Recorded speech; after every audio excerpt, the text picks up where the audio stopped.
오늘은 부활주일입니다. 마태복음 28장 16절에서 20절 말씀을 중심으로 그러므로 너희는 가서 그런 제목으로 말씀을 나누겠습니다. 먼저 성경을 봉독하겠습니다. 11 제자가 갈릴리에 가서 예수께서 지시하신 산에 이르러 예수를 배우고 경배하나 아직도 의심하는 사람들이 있더라. 예수께서 나와 말씀하여 이르시되 하늘과 땅의 모든 권세를 내게 주셨으니 그러므로 너희는 가서 모든 민족을 제자로 삼아 아버지와 아들과 성령의 이름으로 세례를 베풀고 내가 너희에게 분부한 모든 것을 가르쳐 지키게 하라. 볼지어다 내가 세상 끝날까지 너희와 항상 함께 있으리라 하시니라. 아멘. 다시 한번 인사를 나누겠습니다. 할렐루야. 예수님이 부활하셨습니다. 해피 이스터.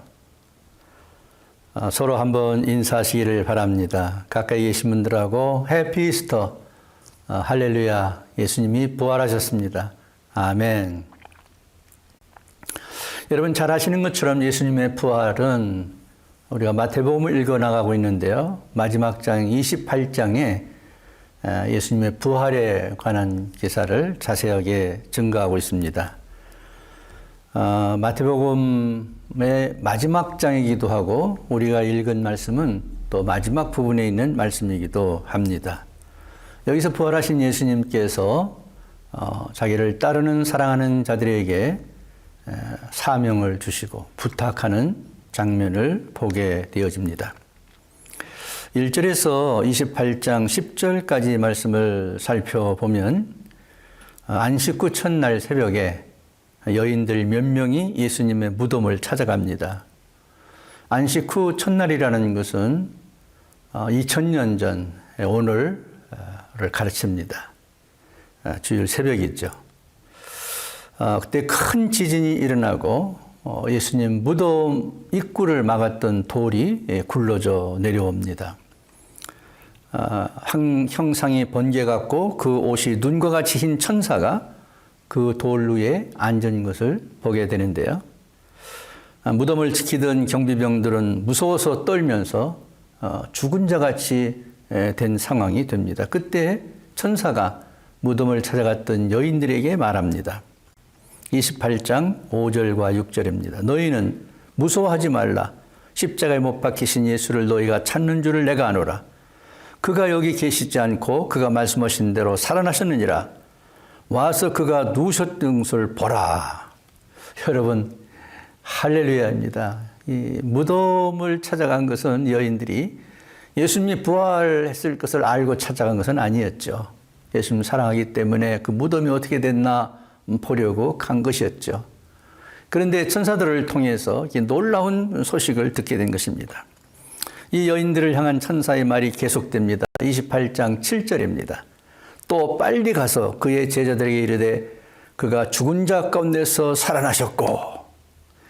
예수님의 부활 소식을 처음 들은 사람들이 바로 이 여인들입니다. 예수님을 사랑하던 여인들이었죠. 십자가 주변에도 그들이 있었죠.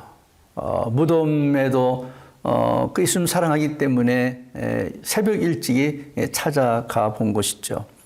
이들에게 예수님 부활의 첫 번 소식이 들려진 것입니다. 여인들은 한편으로는 무섭고 한편으로는 큰 기쁨을 가진 채 천사들의 말을 따라서 제자들이 있는 곳으로 달려가게 되죠. 그런데 도중에 부활하신 예수님이 나타나서 그들을 만나줍니다. 평안하뇨? 라고 묻죠. 평안하뇨? 여인들은 너무 감격했습니다. 예수님 발을 붙잡고 예수님을 경배합니다. 그 놀라움을 어떻게 감출 수가 있었겠습니까? 예수님이 부활했다는 소식을 이 여인들이 처음 들은 것뿐만 아니라 예수님이 부활하신 처음 목격자가 된 것도 이들이 된 셈이죠. 10절에 이렇게 말합니다. 무서워 말라. 가서 내 형제들에게 갈릴리로 가라 하라. 거기서 나를 보리라 하시니라. 부활하신 주님이 여인들에게 보게 해줄 뿐만 아니라 직접적으로 말씀도 들려주셨습니다. 여러분, 예수님의 부활은 기독교의 생명과도 같습니다. 그저 하나님의 말씀으로 이거를 좀 간단히 설명하겠습니다. 고린도전서 15장 14절에 보면요, 바울이 이렇게 얘기합니다. 그리스도께서 만일 다시 살아나지 못하셨으면 우리가 전파하는 것도 헛것이요 또 너희 믿음도 헛것이며. 여러분, 부활이 없다면, 예수님의 부활이 없다면 믿는 것도 헛것이고 전파하는 것도 헛것이고 다 이제 아무것도 아니라는 거예요. 그렇습니다. 그러니까 기독교의 핵심은 예수님의 부활입니다. 거기서 시작하는 것입니다. 그런데 놀라운 것은요, 어느 종교도 부활 사건은 없습니다. 오직 기독교만이 부활이 있습니다. 그래서 기독교를 살아있는 종교다, 그렇게 얘기합니다. 그러므로 이 살아있는 이 복음, 부활의 복음, 이것을 전해야만 하는 것입니다. 그가 죽은 자 가운데서 살아나셨고 너희는 빨리 가서 이 소식을 저희들에게 전해라. 그의 천사들을 통해서 이 소식을 들려주고 또 예수님이 직접 부활하신 몸으로 그들을 만나주시고 그들에게 말씀해 주신 것이죠. 모든 성도들이 이 부활의 복음을 전하는 성도들이 되어야 하겠습니다. 그래서 여러분, 28장에서 우리에게 주는 첫 번째 교훈은 그것입니다. 부활의 복음을 전하는 것입니다. 이것이 믿는 자들의 사명입니다. 우리가 부활주의를 이렇게 지키면서 축제로 이 날을 우리가 지내는 이유가 뭡니까? 예수님이 부활했다는 소식을 알리는 것입니다. 그걸 다시 한번 확신하는 것입니다. 그걸 전파하는 것이죠. 이 부활의 복음이 전해져야 되는 것이죠. 그렇습니다. 기독교의 생명인 이 부활의 복음을 전하는 사명자들이 여러분들도 되시게 되기를 바랍니다. 두 번째로는 11절에서 15절에 보면은요, 이 무덤에 방문했던 여인들이 부활 소식을 갖고 갈 때 또 한 부류의 사람들이 있었는데요. 그게 누구냐면 무덤을 경비하던 경비병들이었습니다. 그 중에 몇 사람이 놀랐습니다. 이 지진이 일어나고 무덤을 막았던 돌이 굴려지고 천사가 나타나고 여인들에게 이거 봤지 않습니까? 예수님의 시체는 없어졌습니다. 큰일 났습니다. 그래서 그들 중에 몇 사람이 성 안으로 들어갑니다. 그리고 예수가 부활하고 없어졌다, 시체가 없어졌다, 그들이 제사장에게 전하죠. 제사장들은 큰일 났습니다. 예수를 고소한 사람들이지 않습니까? 예, 시체가 없어졌고 평소에 예수가 말하던 대로 부활했다고 한다면 이건 큰일이거든요. 자기들의 거짓이 들통이 날 거거든요. 생명도 위험할지 모릅니다. 그래서 이 제사장들은 장로들을 급히 모읍니다. 아마 사내들인 공회였다고 생각합니다. 거기서 비상회의를 하게 되는 것이죠. 야, 경비병들이 와서 얘기하는데 지진이 일어나고 돌이 굴려지고 그리고 그 안에 시체는 없어졌고 또 돌 위에 앉은 천사들이 무덤을 찾아온 여인들에게 그가 여기 있지 않고 살아났다. 이 살아났다는 부활 소식을 그의 제자들에게 알리라고 그거 들었다. 얘기했겠죠. 여러분, 이 회의에서 결정된 것이 뭐였을까요? 예수가 부활했다는 사실을 숨겨라 하는 것이 이 비상회의에서 결정한 것이었습니다. 그 어떻게 숨길 것이냐? 실천 방안을 내놨습니다. 첫째, 이 경비병들의 입을 막자. 어떻게 막을 수 있을까요? 많은 돈을 줬습니다. 많은 돈을 안겨주면서 경비병들의 입을 일단 막았습니다. 그리고 두 번째로는 그 경비들에게 얘기합니다. 야, 예수의 시체가 없어졌는데 그 제자들이 와서 훔쳐갔다. 이렇게 얘기를 퍼뜨려라 한 것이죠. 그러면서 마지막에 한 가지 이야기를 합니다. 이게 보통 그 나쁜 일을 하는 사람들이 만드는 술책이기도 한데요. 야, 너 경비병들, 너가 잘 못 지켜서 시체를 도둑 맞았으면 너는 죽는다. 그러니까 내 말 잘 들어. 만약 총독이 이 사실을 알고 말이야, 경비병 뭐 했어? 그놈들을 싹 사형시켜. 이러면 너희들 죽어. 그러니까 입을 딱 닫고 사람들한테 말할 때 예수의 시체를 그의 제자들이 와서 훔쳐갔다. 그렇게 말해라. 만약에 나중에 너에게 어떤 어려운 일이 오게 되면 그건 우리가 책임져 주겠다. 이렇게 그들을 회유합니다. 그래서 실제로 이 경비병들은요, 돈을 많이 받고 또 자기 목숨도 구하기 위해서 제사장들과 힘 있는 자들의 편이 됐죠.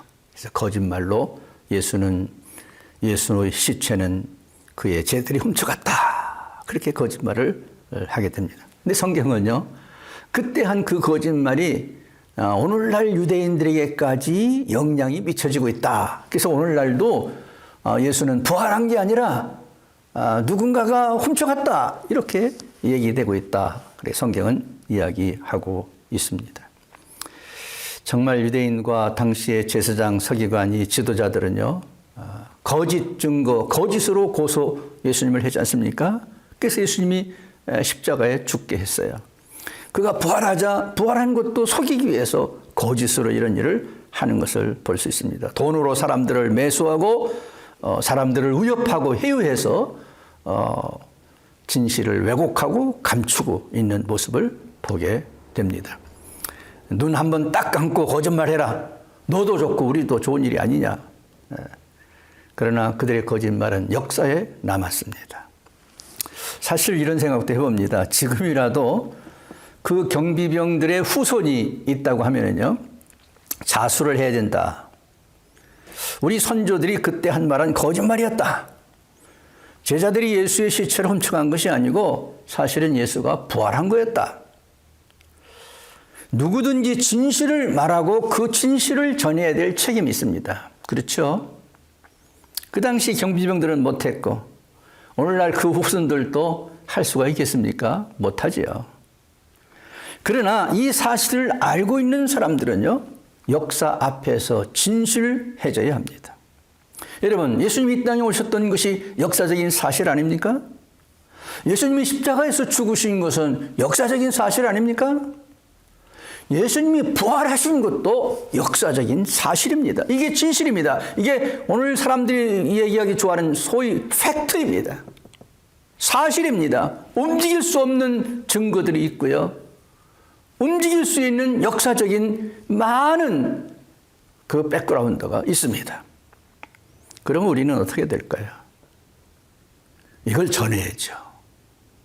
이 사실인데요. 이걸 전해야죠. 진실을 전해야죠.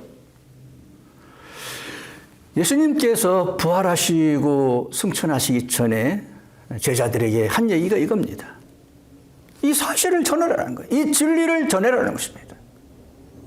여러분, 우리가 이 땅에서 구원받고 하나님의 자녀로 사는데요, 이 땅에 있는 누가 우리의 사명은 그것입니다. 첫째는 여인들처럼 부활의 복음을 전해야 되겠지만은, 둘째로는 우리가 진실을 전하는 자, 진리를 전하는 자. 진리가 뭡니까? 성경 말씀이 진리입니다. 주님이 하신 말씀이 진리입니다. 그게 진짜입니다. 그걸 정직하게 그 진리를, 팩트를 전하는 사람들이 되어야 되는 것이죠. 이것이 두 번째 사명입니다. 세 번째로는 예수님이 부활했다는 소식을 전에 들었지 않습니까? 갈릴리로 가라 그래서 제자들이 이제 갈릴리로 갑니다. 그리고 한 산 위에 올라가게 되는데요. 거기서 부활하신 예수님을 제자들이 만나게 됩니다. 그때 거기서 부활하신 예수님께서 제자들을 만나서 하신 이야기가 28장 18절에서 20절입니다. 같이 읽어봅니다. 하늘과 땅의 모든 권세를 내게 주셨으니 그러므로 너희는 가서 모든 민족을 제자로 삼아 아버지와 아들과 성령의 이름으로 세례를 베풀고 내가 너에게 분부한 모든 것을 가르쳐 지키게 하라. 볼지어다 내가 세상 끝날까지 너희와 항상 함께 있으리라 하시니라. 정리해 봅니다. 본문은요, 부활하신 예수님의 마지막 명령이기도 합니다. 뭐라고 명령했습니까? 너희는 가라는 것입니다. 이 말은 해석하면 너희는 가면서 현재 진행형으로 읽을 수 있습니다.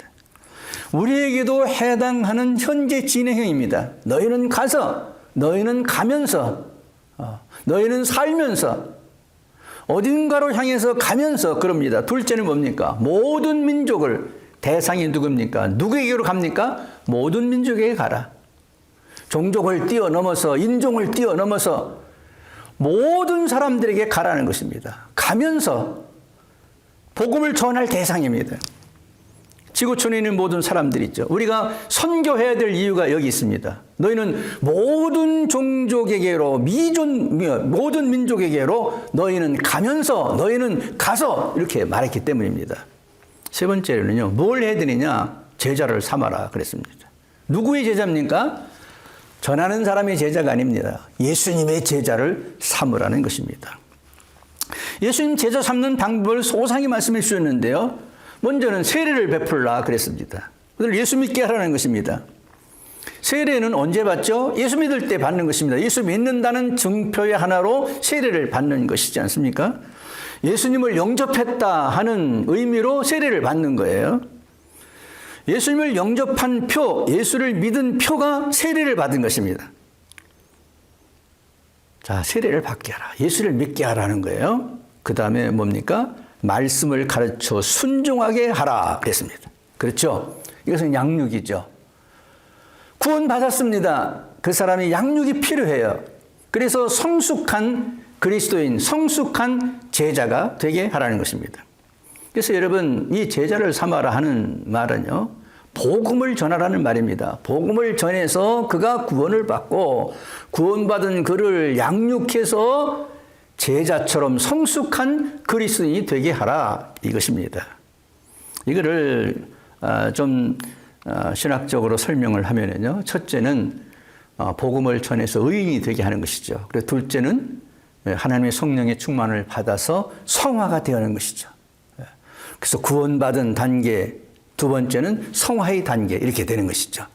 그래서 모든 사람들, 모든 종족에게 너희는 가가지고 그들에게 복음을 전해서 구원받게 하고 그들을 잘 가르쳐서 말씀을 순종하는 제자로 성화된 그리스도인으로 만드는 일을 해라. 이것이 부활하신 예수님이 마지막으로 제자들에게 주신 미션입니다. 사명입니다.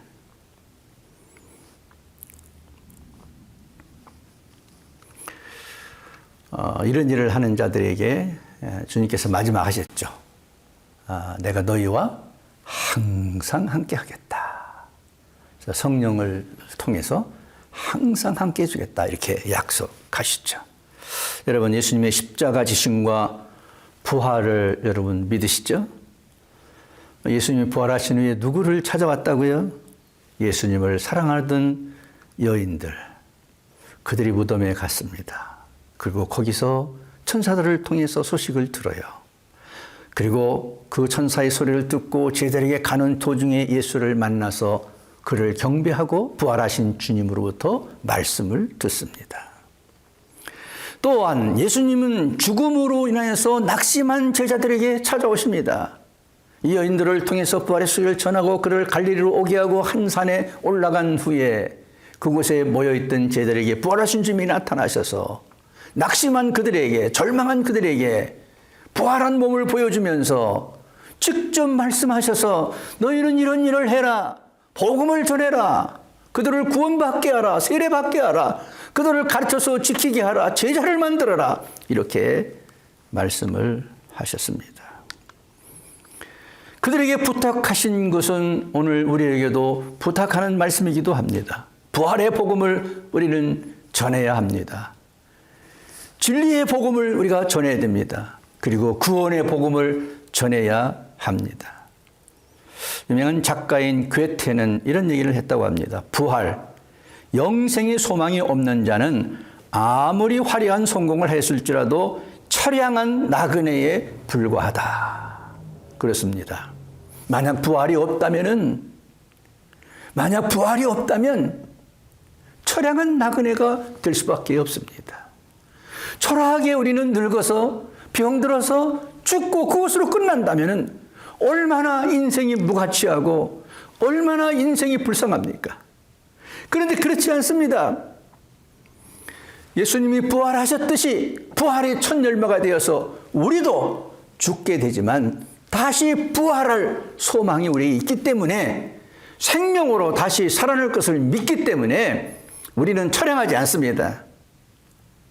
우리는 보통 사람들이 아닌 것입니다. 죽어도 다시 사는 이 놀라운 은혜 가운데 있는 사람들입니다.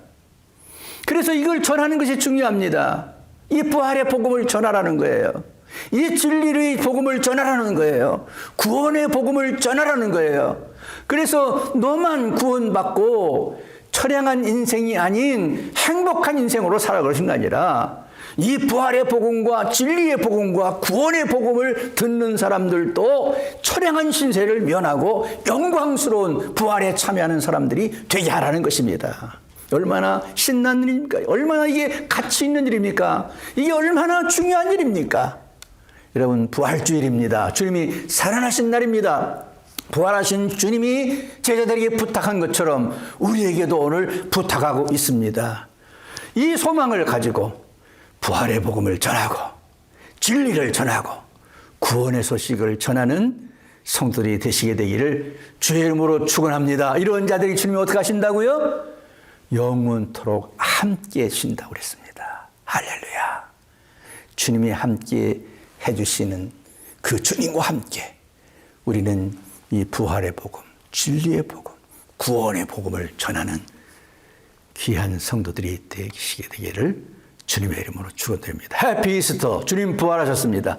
할렐루야. 할렐루야.